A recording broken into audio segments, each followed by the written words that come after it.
This the chopper power. This the chopper power. This the chopper power. This the chopper power. This the chopper power. This the chopper power. This the chopper power. This the chopper power. Yo! How you on, Fattman? And this is the chopper power. We're in the building today with Principal Bolden, Christian Academy principal, man. Man, brother, I've been looking forward to this opportunity. Thank you. Shed a little light on the educational side, man. I ain't had you my first principal actually, man. I had some educators in here, man. You my first principal though, man. Hey, man, where you from originally? I'm from here. Fort Lauderdale, Florida. Fort Lauderdale, born and raised. Beautiful thing, man. Beautiful thing. Where you went to school at? College? Bethune-Cookman. Bethune-Cookman? How about that? My cousin, shout out to Bethune, man. My cousin went there too on an academic scholarship years ago. Yeah. Shout out to him, man. So, major, what was your major coming out of there when you left college? My major was varying exceptionalities. K through 12, I was in a special program dealing with kids who were either autistic or had some type of disability. So that was my degree, or my major at the time. They were paying us to go to class because they needed more men in the education field. Right. So I was a part of a pilot program called Project Model. It stood for Males of Diversity Exhibiting Leadership. Okay. So I was in that program for the 4 years. You had to have a certain GPA, and we did things like went to Canada, went to Texas, we went out of the country, Mexico, to see other cultures, how they educated their kids, so we could do better with our own. And plus, you're getting all these kids from other countries, you need to learn how to handle them. So it was a real good program. Hey, just hearing you speak on that, man. So I see now you the school where my kids go. They do a lot of going. Is that where you got implemented that from, getting that early exposure? Yes, a lot of the things that I do came from my background, whether it was my dad or my mom showing me different things, or the traveling, because a lot of us don't get out of Fort Lauderdale, so we don't think it's too much outside of Lauderdale and Lauderdale Lakes. Right. So to show kids Canada, to show kids Mexico, to show kids Dubai, like next year we're going to Dubai. Yeah, so those kind of things they only read about or say maybe. But to actually do it, it changes their whole perspective of life. So it does, man. It shows how the cultures live and people live, and cars on the traveling on the other side of the road instead of what you normally see here in the States. All that stuff is important, man. So when you left college, man, I know you're principal at Christian Academy now, but when you left college, did you go right into educating? I graduated in December of '99. I started working at Dillard in December of '99. So I didn't actually walk until 2000, but I didn't need to walk in order to work. I had already graduated. So I started right at Dillard. First 3 years, I think I was there from '99 to 2003 or something like that. What you was teaching? I was doing a lot of life coach classes. I was teaching English and some kids with varying exceptionalities. Okay. But I had taught 9th through 12 while I was there. Okay. That was cool. Now 3 years over there. Cool. And fast forward, when you left there, where you headed? I went to Castle Hill, and I was the ESC teacher at Castle Hill for a while. Then I became the math coach. And then I was at Castle Hill for maybe 3 years, and I went to Broadview Elementary. I was there as the ESC teacher. I taught VPK, taught 5th grade, and then I went to Dillard Elementary, and I taught there. I was a math coach for a year, and then I started Piney Grove. Oh, man, that's amazing, bro. Amazing. You got a hell of a background, man. Yeah. When you say ESC, man, I mean you got a lot of patience. You got to have a lot of patience, man. Have to. Doubt about it. Teaching in general, I guess, man. But you never know what different walks of life these kids coming from, and kind of gotta meet them where they at, I guess, huh? Yeah. So I would say that experience in teaching the kids with varying exceptionalities, you can't hold them accountable for what they do. So it gave me the patience and understanding that most of these kids don't know my expectations. Right. So in order for them to meet it, I have to explain what the expectation is, and then to make the playing field even by explaining what the rules are, how to get to where I want you to go, and then help them get there. See, most of the time we'll just give a kid an expectation, but not show him how to reach it. Right. We just say stuff like, go clean your room, or I want you to make sure the dishes are washed. And then you get there and they done shoved them all in the sink, or they shoved them all under the sink, or in the dishwasher and didn't turn it on. Right. So if you're showing them how to do it, you show them what they need to make sure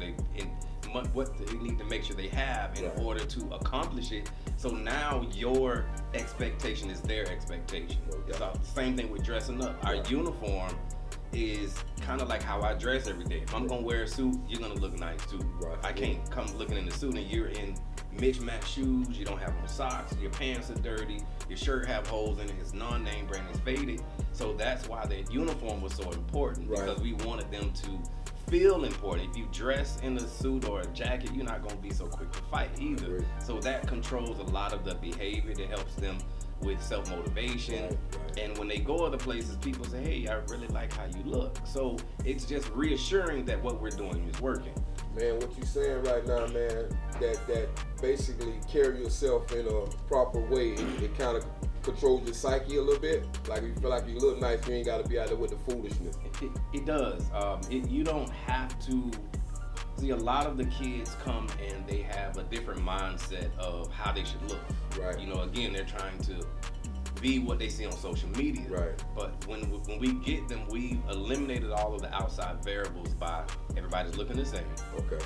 Everybody now has the expectation of even ironing their clothes, keeping a haircut, wearing a belt, tucking your shirt in. It's not just wear the uniform.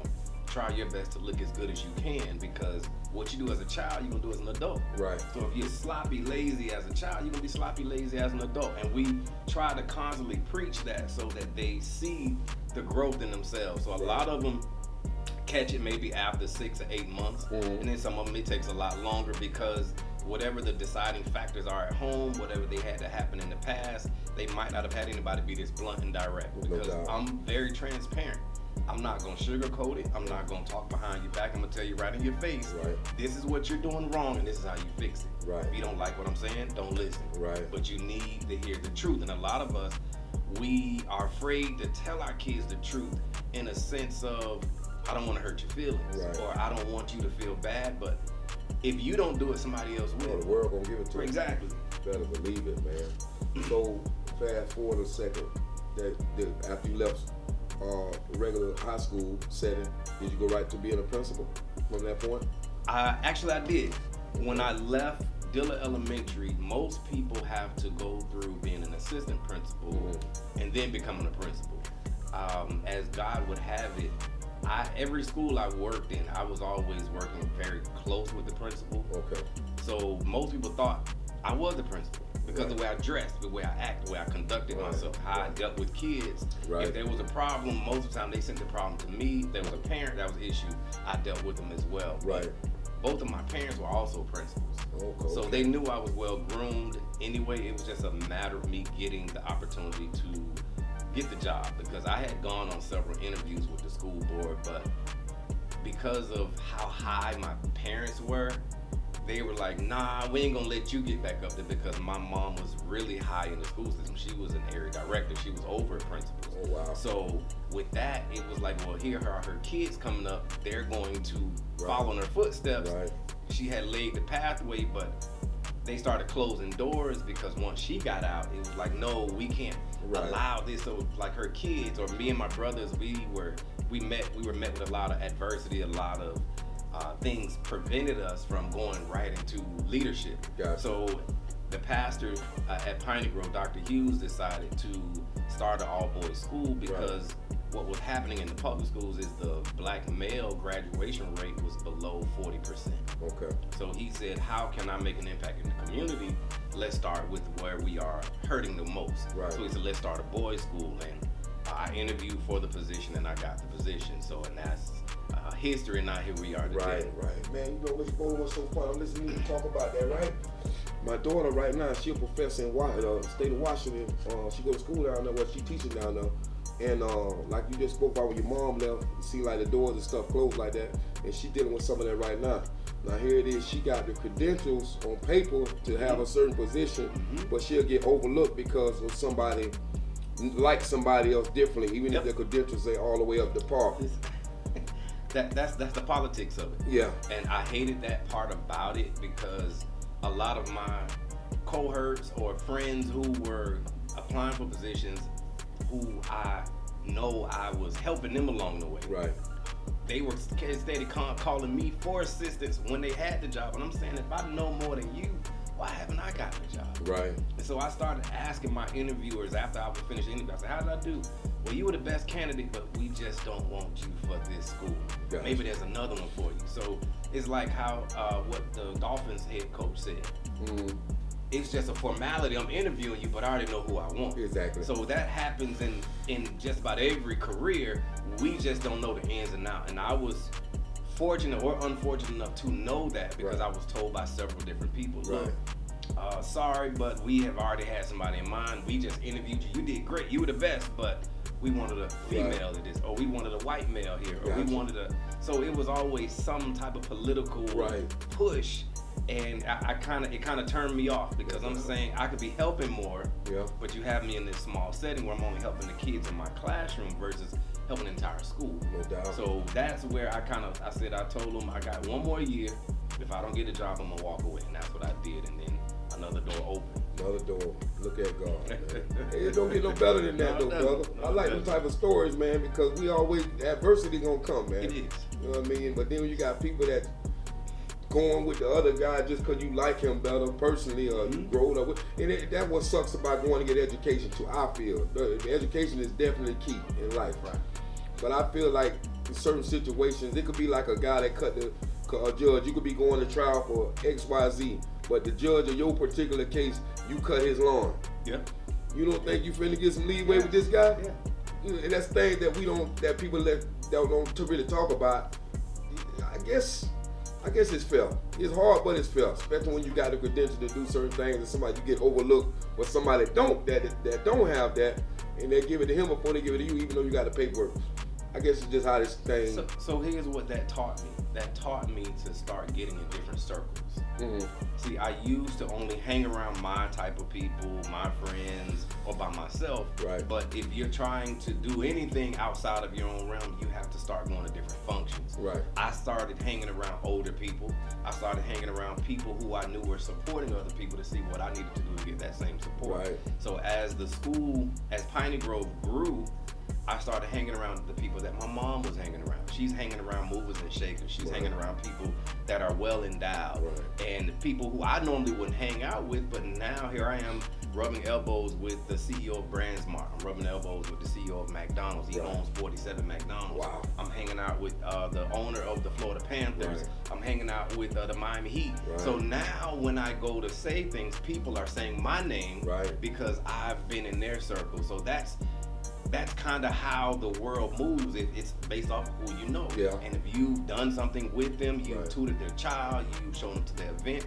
you've spoken, and you didn't charge them, now they're going to do you a favor back because that's kind of how we are at this point. Now, what have you done for me lately? Right. I see you here, I see you running for office, but I don't know you. Right. So I'll cut my neighbor's yards on both sides. Right. I'm not going to charge you because one day I might need you. So when I need you, I know you're going to come running for me too. And that's how that's how I got it. So creating opportunity. Right. So many words. Man, I love it, brother. I love it, man. I love what you got going on with the school, man. What you do with the kids, especially you taking them out, getting them involved with different things that they might not have had got exposed to, man. So coming into this the principal position, what were some of the challenges? I'm sure it was a lot, man. A lot of them kind of came from our own people. Okay.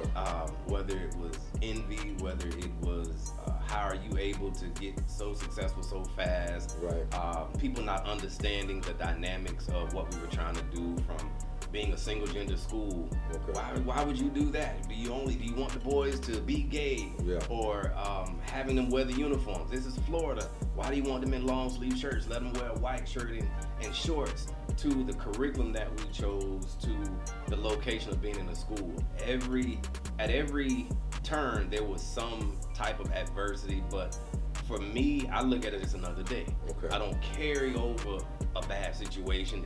That happened yesterday, I solved it, let's move on to something else. So these different challenges that come up, I'm sure they come up in the public school. Mm-hmm. They face the same thing from financial to hiring good teachers. Probably a lot more. To students, right, because they're much larger institutions. Exactly. So I understood the dynamics like right now, we're in a different pandemic right now. We're not in a COVID pandemic. We're in a people pandemic. Trying to find people who aren't there just for the dollar, right, but who are there passionate about what they do, and that's everywhere from cutting grass to working at McDonald's to delivering for FedEx to being a teacher. No doubt. I was in my podcast that I was thinking about having called Principal's Office. I want to tell parents, pay more attention to who's teaching your child now. Gotcha. Because before it was someone who was passionate about it and working and saying, I went to school for this, and this is something I'm really passionate about doing. And now you get everywhere, how much are you paying me? Right. What can I do to get more money? Not what can I do to help the kid? Right. So that says a lot as to, I'm not gonna pour as much as I can into your child. Right. It's how much are you gonna pour into me financially. Right. And because it's now an employee's market, not an employer's market. Yes, sir, it is. People can shop and choose. Like, we've had so much turnover this year. I want to say we've gone through at least 8 teachers. Just this year alone? Just this year alone. Wow. In one class, I've gone through 4, and it's because every time I get one, somebody does a call and say, hey, we pay more. Right. And I can't stop them from leaving. No doubt. But if that's what's motivating now the worker, then what type of workers are you getting? You're not getting someone who's very well skilled in the craft that they're doing. You're not getting somebody who's really passionate. Right. They're financially motivated. Now, because we don't pay as much as public school, the people that come are really wanting to work. Right. So they're taking the training, they're taking what we have to offer, they're taking their situation and making the best out of it. But what happens is you have Big Brother, the school board comes and says, hey, your teachers are ready. Right. We're going to pay them $15,000 more. I can't compete with that. That's outside the realm, man. Right. So that's where we are. But I definitely would tell any parent that has a child in any school, even mine, really invest time in the teacher and see how invested are they in your child. If they're not calling you, if they're not sending you text messages, if they can't communicate with you and tell you things that you know or don't know about your child, then they're not that invested in your kid. Right. And that now ultimately impacts his education, because the pandemic really, COVID put us at least 2 years academically behind. It did. All kids. It did. So now if you don't have a good teacher, you're not 2, you're 3, 4 years behind. And see, this goes over to, as an adult, the quality of work starts to go down. From how your food is being made, to the clothes you're getting, the shoes you're wearing, the cars you're driving. Yeah. All of the quality goes down. So we have to look at the bigger picture, as in, do I want to spend this extra money on my kids' education? Because before, it wasn't that important. Right. Parents wouldn't buy books, parents wouldn't buy paper. I don't want to pay for a tutor. But how invested are you? Because either you cry now, you're going to cry later. So you poison. Right. Poison. I'm telling you right now, man, parents out there, y'all listening to this, Mr. Bolden and y'all the game, how this thing really works, man. Because there's a lot of questions a lot of parents have, man, and I personally feel like you're doing a great job over there, brother. Due to everything that's going on, like you said, coming off the pandemic thing, and parents being inappropriate in front of computer screens doing Zoom, like, hey man, this thing on, you know what I mean? All that kind of weird stuff, you know. But that was a tough time, and then, like you say, the challenges with somebody with the school board willing to pay more than the private school. That could definitely be some challenges, man. Getting people back in. What do you do to try to offset that, man? Do you offer them a little more and say, I can't meet that, but I'm gonna give you this? We have. The pandemic caused everybody to go up on pay. We definitely went up on pay, which in turn we have to go up on tuition. See, we were the cheapest private school in Broward and Dade County. Okay. We were either below what Step Up was giving or right at it. And now, because of cost of gas is going up, books, COVID, we now have to pay people to spray, so all of our expenses have increased, so we have to increase tuition. This is next year will be our first year getting to $8,000. But you got down the street, we have Fort Lauderdale Prep 10, there's another school right across the street from Fort Lauderdale Prep, they're 12, and they would call us and say, hey, are you all gonna raise your prices? Because when we get parents from down there, they looking at us crazy because we're so cheap and they're so expensive, but we offer more. Right. And see, we're able to offer more because that's just who we are. We aren't doing it for the dollar, we're doing it to save the kid. No doubt. Our focus is completely different because if you compare all of the programs that we had that we offered, from sports to aviation to color guard to we do driver's ed. Right. We do truck driving, right? Well, we have a truck driving program where we partnered with a company called Handy, where kids can go and do a truck driving simulator or an aviation simulator. So again, truck driving is big business. No doubt. And most of the time, you got to wait till you in 12th grade, 11th grade to do it. We expose it to our 6th graders. Right. So my thing is expose it to them early so they can decide if they want it or not. Right. You know, it's always different ways to make money, but if you haven't been exposed to it, you don't know. Yeah. Hey, and to them parents out there, man, that's possibly look at this interview. Ain't your rent man done went up? Ain't your rent man done went up? That's the topic of discussion now. Your rent done went up. Why make you think school can't go up a little bit too? Right. It is what it is. You want your kid to get a premium education, man. Piney Grove Christian Academy, man. Y'all tap in, man. He out here, man. Principal Bolden in the building at the chop-up hour, man. So you was speaking to me about the challenges, the things of that nature, man. Offering all these things from the aviation, the truck driving, and the trips, man. I know y'all go on a lot of trips. How many trips y'all do a year, Mr. Bolden? Quite a bit, I think, man. Maybe 4 or 5. Like this past year, we went to Texas. And we went to, while we were out in Texas, we took them to a Houston Rockets game to expose them to that. Then we went to Washington, D.C. Okay. Both times we were dealing with, that was a part of my aviation program. We have a program where our kids can also send projects into outer space. Okay. So with this, we visited NASA. There's a Space Center in Houston, and there's a Space Center in Washington, D.C. Okay. So we took the kids there to expose them, one, to travel, teaching them how to use public transportation, whether it was an airplane or a bus when we got there, and then showing them how to do things like ask for directions if you get lost, use the GPS. I showed a couple kids how to rent the car. Okay. So we're not just traveling.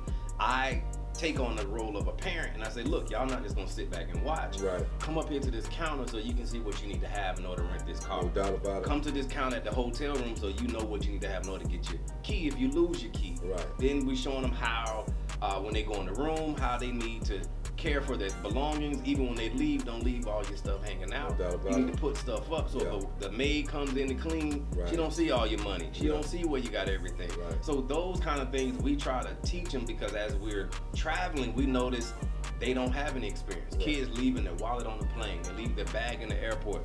We having to go back and get these things because, hey, I didn't know I needed to keep it. I thought my mom was gonna grab it. Right. So that's a lot of naive, they're wet behind the ears in the sense of they haven't done it yet, or at least haven't done it by themselves. Right. So giving them that experience of, hey, now we're in a new place, you need to pay attention to the weather. Right. We traveled to Houston in January, it's cold. Right. Kids showed up in shorts, and I said, we had this on the flight itinerary. You all didn't realize it was gonna be 50 degrees when you got here? Yeah. Well, you know, we left 80 degree or 90 degree weather. I said, so understand we're going to a different part of the world. Yeah. You can't assume every place is gonna be like Florida. Right. So that was eye opener. A couple of kids got sick because they were undressed inappropriately. They had on shorts the entire time. Right. No undershirt. We layered ourselves. Right. So I knew that from traveling. I've been snow skiing. Right. I've been snow skiing since I was like 8 years old. So that's common to me. I know how to layer myself. These kids have never seen snow. Right. So my goal is to also take them to a place where they can see snow. Right. Take them out of the country so they can understand how different cultures are. You'll see what the border's like, how you go through a checkpoint. Right. Those things, they think the little TSA checkpoint is the same as going out of the country checkpoint.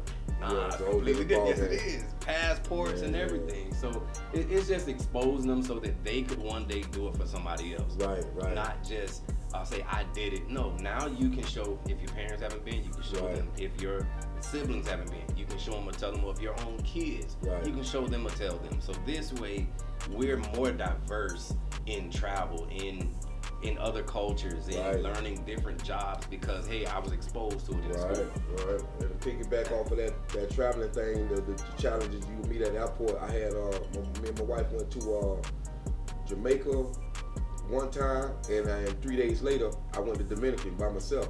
Man, when I tell they held me up, they saw the passport, had them been punched a couple of days ago, they were like, why you here? You know what I mean? Things like that, man. He got questions for us so that these things can happen. So those are good pointers and tips you're giving the kids as far as traveling go, man. That stuff is important, brother.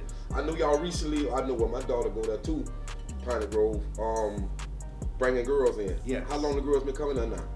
This is the second year for girls. 2nd year. Okay. So next year will be the third. And what we're trying to do with the girls is we know they're facing the same adversities as the boys in the public schools. Their lack of motivation, lack of attention to detail, where there's so many kids in the classroom. You're just a number. Because I talk to teachers who've left the school and they say, well, I got 45 kids. Like 45 kids in the classroom. How do you give each kid attention in an hour and a half worth of educating? That is impossible because you can't focus on all of their needs. So when the girls come, obviously they're going to get more attention now because they're so few. So we want to make sure they don't feel left out, so they get the one-on-one attention. So as we build our program, we start bringing in programs like Girl Scouts, there's some female mentoring programs where a lot of sororities now want to partner with us so that they can also teach the girls about etiquette, teach the girls about being domestic, teach the girls about now being leaders, because as we sit around and look, the women are taking over. So we have to prepare those that come to our school as well, that by 2035, there will be more female millionaires than male. I would agree with that. I would agree too. I do. I really do. Because if you look around, you go to McDonald's, you go to Walmart, you go to Target, you look at Capitol Hill. It's mainly women. None of the men, and it's very few of us. When it comes to talk about the men. Now you'll see the black woman, but you won't see the black man. It's like we've gotten so comfortable that I sit back and let her handle it, and I'll drive her car. I let her pick me up. I let her make my meal. And we no longer are the head of the household. They are becoming the head of the household. So we're trying to change that at the school, but we're also trying to let the women know, the girls that come, you might have to step into a leadership position. So don't be timid. You have to stand your ground. You have to have tough skin because they're going to give you resistance because you're a female. Of course. So those things happen. It's just learning how to navigate through those different landmines, because standing your ground is one thing, but navigating so that you don't appear passive, you don't appear timid, and you're not easily swayed, but you're able to deliver your message without this guy over here booing you or something, and now you feel less of yourself. You have to be able to take it. So that's the positive part about the girls that we have being in a room full of guys, because that's how it's going to be in the workplace.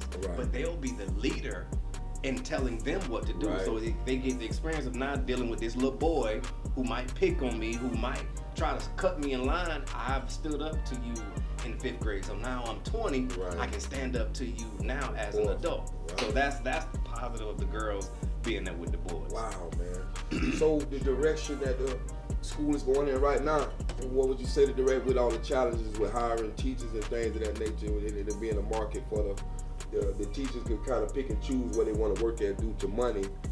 What do you see going on in the next, by the close out this year, and what you going to change about going in the next year? Well, definitely we're trying to pay more in order to keep the good teachers that we have, but as these different challenges come up, all we can do is deal with it. Make adjustments. Because they're going to happen. We can't get upset about it. We know what type of climate we're in right now. So in order to say that we can prevent it, I would be lying to you saying I could keep all of my teachers that I have all year long, because I know the school board is raises, like I said, they went to like 55, 57,000. Weird. They ain't never seen that before. But never. Ain't no coming back from that now. Now that they didn't raise the bar, in public school, they didn't raise the bar, now ain't no coming back down. No. Because I always felt like the teachers was underpaid, man. They still are. 57 is still up. I feel like too, dealing with all them different personalities daily, man. The things that a teacher has to do, from being a parent, to being a doctor, to being a counselor, to being the guidance counselor, to being somebody who's the police. You're going through the bag, you're trying to protect them. To being the cafeteria person, you're hungry, and make sure you eat. To your hair not done, let me do your hair, take you to the barber shop. You got holes in your shoes, let me get you some more shoes. Right. Like, teachers really are the backbone. I know we want to give a lot of praise to law enforcement and nurses, so I felt offended when they said, here the heroes over here at the hospital, but who's teaching these heroes? The teachers. So you gotta start at the bottom if you're gonna acknowledge somebody. Acknowledge those who educated those nurses and doctors and police officers to call them heroes. To exclude us, like I was in AT&T yesterday, and they have a special Wi-Fi for first responders, or they didn't call them first responders. They call them like essential workers. Right. I said, so are teachers not essential? Right. Because we should be getting this same cheaper internet, because if we don't go to work, the world stops. Of course. I mean, I do understand the hospitals will slow down and people will stay sick, but if we don't keep teaching people how to get people well, then what really happens? Right. So that they don't take that into consideration, because in the past that was a woman's job. And women became teachers just as the men went off to war. Right. So it wasn't a job. We felt we had to pay those teachers a lot of money. Right. Now there are men, now it's essential, and they're slowly raising it, but it needs to happen a lot quicker, because as these teachers leave to go and do social media jobs, to go and work for, you can go and work for the waste management and make more than a teacher. You can work at enterprise and make more than a teacher. So you lose a good person because you won't pay them.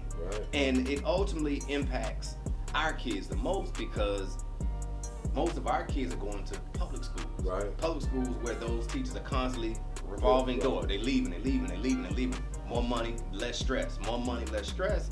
And our counterparts, you go to a Caucasian school or a American Heritage or St. Thomas, where tuition is $23,000. They know they're getting the best of the best now, because those parents are paying. We don't have that luxury to put our kids in that situation every time. So how do we counter that? We gotta talk more. We have to say, hey, where is the nucleus of my child learning, or being able to be in a good school and I not have to pay a whole lot. If we don't talk about it and we just sin and turn a blind eye, then we don't know nothing's wrong until it's graduation and my child's not graduated. But where were you the last 12 years he was in school? You didn't know he was struggling. So that's the part that is the hidden mystery, or what I call the hidden slavery. Because as we slowly don't pay attention, they're changing all of these laws, which is going to put us back farther behind. And then when you get the opportunity to have to entertain that, you be like, man, well, this going on and that's going on. Well, hold up, man, I ain't even handled the first one. You telling me I'm three steps ahead of me? And it's so funny about how the government and the world work, right? Yeah. You got all these other countries out there, right? Or let's say China. Look where the education at. They blowing us away in this country, man. And it's so weird. And I was watching the History Channel one day recently, and I was looking at how the government here, like when they get these elite scientists and things of that nature. In the past, in Germany, from what the show showed me, allegedly, that they stole scientists from there and brought them here. So when you're dealing with things like that, why should they make education better when we could just go steal another person from over here that's got that brain mindset, and we can let him come work, and we just keep doing our teachers how we do them over here. But then we say we on the pinnacle as far as the technology and you know, in school and education and all that stuff. It's kind of funny to me how that works, man. Well, they are military-wise, we are at the top technology, and if you notice anything that the military has, they pass it down to the community. From the microwave drone, to the drone, to the 5G. All of this is coming from them. So you're right. Yeah, our military is top of the line. We have the best military, but we don't have the best schools. Because that information doesn't trickle down to Fort Lauderdale, to a Piney Grove, to a Dillard, to Fort Anderson, to a Lauderdale Lakes Middle. It'll trickle down to a American Heritage. It'll trickle down to a Cardinal Gibbons, because those people have connections with somebody who's getting that new technology, and we don't. Right. So again, we're still playing catch up. Right. No matter how you look at it, Right. we're gonna always be playing catch up. The field will never be even. But what we have to do is expose our kids to it. It's like building new leaders or programming or teaching the kids to become the next commissioner, the next mayor, the next governor. Man. So that now you can speak up and say, hey, no, I need to make sure that this zip code also gets the same thing. Man, you said some profound stuff then, brother. And you're right. If you create like the fire earlier, and these students now that's done played on this field here that ain't uneven, there's more chance of them coming giving back to where they came from, their zip code. Right. Man, that's amazing, brother. Man, hey, how long you been a principal over there now? Since 2013. So this has been, what, 9 going on 10 years. 10 years, man. Wow, man. What's next for you, brother? I plan to, right now I'm doing a couple other things. I have a couple of businesses that I do on the side. You gotta have multiple streams of income. I agree. So I definitely, I have a rental car business right now. I have a t-shirt business. Okay. Probably going to real estate as well. But I'm trying to start a few businesses so I can leave for my kids. I get you. It's kind of difficult to leave a school for them because they're not gonna want to deal with that headache. But they would run a business, especially if they seen it being lucrative as it is. Because my rental car business has been doing pretty good. Okay. T-shirt business, I can just piggyback off of what I'm doing at the school because we are using a third party. Now that business that goes to my other business with the t-shirt. So it's just being able to position myself so that it can grow. I put it online, it's growing online as well. So it's What's just the name of it? different. A bold move. A bold move. You like that, brother. Bold move. That's stepping out in front of the restaurant. Yes, it is. You know what I mean? It's all about, gambling on yourself, man. That's right. Who don't want to invest in themselves, man? That's right. I think that's what a lot of us fall short at, too. Yeah. We shortchange ourselves. We do, doubt, man. Or we listen, we tell our story to somebody and they shoot it down, so we quit. Right. You know, see, I've told people different ideas and they said, no, I don't like that, or I don't think you should do it right now, or you're doing too much. Right. Well, if I don't do it now, when will I do it? Right. You know, I'm knocking on 50, so eventually I'm gonna slow down. So while I have this energy, while I have the knowledge, while I have the time, let me go ahead and get out there. So when I do step away from academics or teaching, now I have something else that I'm passionate about. I'm passionate about cars. I love cars. Right. You know, I love the customer service piece, so I like people. I do the t-shirts. The houses so much. My brother trying to get me into it and stock. I know we've been talking about how to make passive income while you sleep. Right. So that's where the stock and the housing comes in. But the touching the people, delivering shirts to them, making posters and things, delivering the cars, making that connection, shaking hands, that people appreciate that customer service. Okay. So that part I have from, dealing with parents at the school. I treat my rental car customers the same way. They love it, so it keeps me motivated because my cars stay rented, so I enjoy it too. That's what's up, man. End of the day, man. You know what I mean? Gotta always be thinking ahead of them, have another move before the next move, man. That's right. Always thinking about the next move, brother. Man, I love it, man. I love it, man. Piney Grove Christian Academy. Principal, Mr. Bolden, man. Man, I want to thank you for coming through, man. Oh, no problem. To visit me, man. This is big for me, man. You're my first principal, bro. Okay. First one, man. I'm sure the doors will be open for the rest of them. Nah, they'll live in Kansas City, tell my story. Yeah, people want a voice. I mean, we rarely get talked to. Teachers get talked to a lot, but a lot of principals, they are muffled because of their position. No doubt. They can't speak as candid as I can. See, I'm not micromanaged by a superintendent. Gotcha. I have a board, but my board understands what I'm doing. They're passionate about what we're doing. They support it. Right. So I'm not as muffled or muted in the sense where I can't say everything that I'm feeling, I'm passionate about. Like the public school principals probably couldn't mention as much as the teachers not being as passionate or how they're losing them because of pay. Right. But I can because it's the truth. Right. I'm not saying anything wrong, and I don't have to worry about somebody taking money from me because this is what's happening. Right. And how do we fix it? I need parents to step up. I need parents to acknowledge that we are in a different type of pandemic. Okay. This crisis is real, and it's going to impact the kids more than it impacts us.